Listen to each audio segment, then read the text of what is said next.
വിഴിഞ്ഞം തുറമുഖം മറയാക്കി 300 കോടിയുടെ തട്ടിപ്പ്. വിസിൽ ചീഫ് എക്സിക്യൂട്ടീവ് ഓഫീസറുടെ പരാതിയിൽ തമ്പാനൂർ പോലീസ് കേസെടുത്തു. സാമ്പത്തിക ലാഭത്തിനായി വിസിലിന്റെ പേരിൽ വ്യാജരേഖ ഉണ്ടാക്കിയെന്നാണ് എഫ്ഐആർ. മലപ്പുറം സ്വദേശി സൽമാനുൽ ഫാരിസിനെതിരെ പ്രതിയാക്കിയാണ് ഇപ്പോൾ പോലീസ് കേസെടുത്തിരിക്കുന്നത്. തട്ടിപ്പിനായി വിസിലിന്റെ പേരിൽ വ്യാജ കരാർ രേഖയുണ്ടാക്കിയെന്നും ഇതിന് പിന്നിൽ വൻ തട്ടിപ്പ് സംഘമുണ്ടെന്നുമാണ് പോലീസിന്റെ സംശയം. ആദ്യം നമുക്ക് ഇരയാക്കപ്പെട്ട ആളുടെ സഹോദരന്റെ പ്രതികരണം കേൾക്കാം. ഇയാളെ കുറിച്ച് കൃത്യമായ ഡീറ്റെയിൽസ് ഒന്നും പറയാൻ ആദ്യം തയ്യാറായില്ല. കാരണം നമ്മൾ മനസ്സിലാക്കുന്നത് എന്തോ ബ്ലാക്ക് മെയിലിങ്ങോ അല്ലെങ്കിൽ എന്തെങ്കിലും അപായപ്പെടുത്തുന്ന പേടിയിലായിരിക്കാം ഇത്തരം ഡീറ്റെയിൽസ് ഒന്നും പറഞ്ഞിട്ടുണ്ടായിരുന്നില്ല.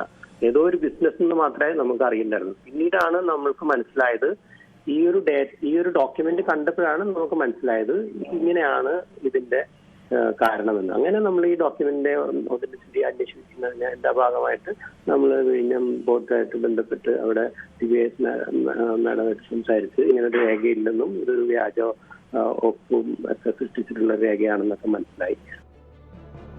കൂടുതൽ വിശദാംശങ്ങളുമായി തിരുവനന്തപുരത്ത് നിന്നും BV വിനോദ് ചേരുന്നുണ്ട്. വിനോദ്, നമ്മുടെയൊക്കെ സ്വപ്ന പദ്ധതിയാണ് വിഴിഞ്ഞം തുറമുഖം. ആ വിഴിഞ്ഞത്തെ തന്നെ മറയാക്കിക്കൊണ്ടുള്ള വലിയൊരു തട്ടിപ്പ്. എന്താണ് വിശദാംശങ്ങൾ?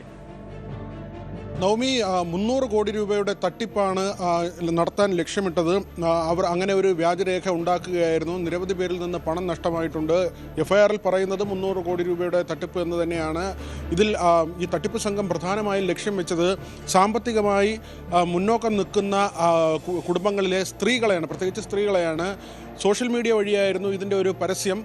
പിന്നീട് ഇതുമായി ബന്ധപ്പെട്ട ചില സമ്മേളനങ്ങൾ നടത്തുന്നു, സെമിനാറുകൾ നടത്തുന്നു എന്ന അറിയിപ്പൊക്കെ തന്നെ ഈ സ്ത്രീകൾക്ക് നൽകുകയും അങ്ങനെ ഈ സ്ത്രീകളിൽ പലരും ഇവരുടെ വലയിൽപ്പെടുകയുമായിരുന്നു. ഇതിനൊരു അന്താരാഷ്ട്ര തലമുണ്ട് എന്നാണ് പ്രാഥമിക അന്വേഷണത്തിൽ തന്നെ വ്യക്തമാകുന്നത്. വിദേശത്തിരുന്ന് ചിലർ ഈ കാര്യങ്ങൾ കൈകാര്യം ചെയ്തു.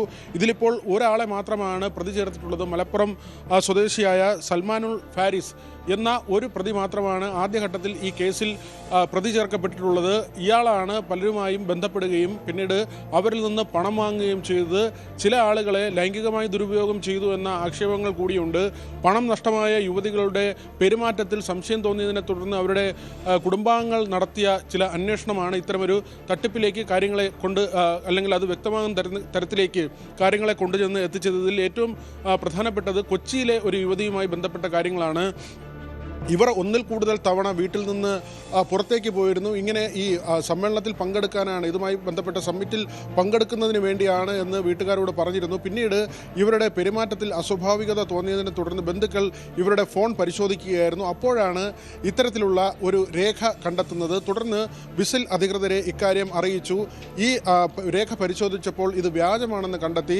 നേരത്തെ വിസിലിൻ്റെ ചുമതലയുണ്ടായിരുന്ന ഈ തുറമുഖ വകുപ്പിൻ്റെയൊക്കെ തന്നെ ഭാഗമായിരുന്ന ദിവ്യ എസ് അയ്യരുടെ പേരും ഒപ്പും സീലുമൊക്കെയാണ് ഇതിൽ വ്യാജമായി ചേർത്തിട്ടുള്ളത്. ഇതോടുകൂടി വിസിൽ അധികൃതരാണ് തമ്പാനൂർ പോലീസിൽ പരാതി നൽകിയത്. ഇപ്പോൾ തിരുവനന്തപുരം സിറ്റി പോലീസാണ് ഇത് സംബന്ധിച്ച അന്വേഷണം നടത്തുന്നത്. വിപുലമായ രീതിയിൽ തട്ടിപ്പ് നടന്നു എന്ന് തന്നെയാണ് വിലയിരുത്തപ്പെടുന്നത്. ഇതിൻ്റെ കണ്ണികൾ വിദേശത്തുണ്ട് എന്ന സൂചനകളും ഇതിനകം തന്നെ പുറത്തു വന്നിട്ടുണ്ട്. നവമി.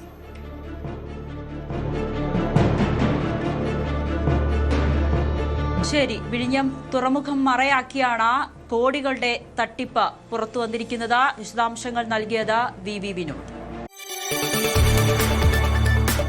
കൂടുതൽ വാർത്തകൾക്ക് News 18 Keralam YouTube channel subscribe ചെയ്യുക.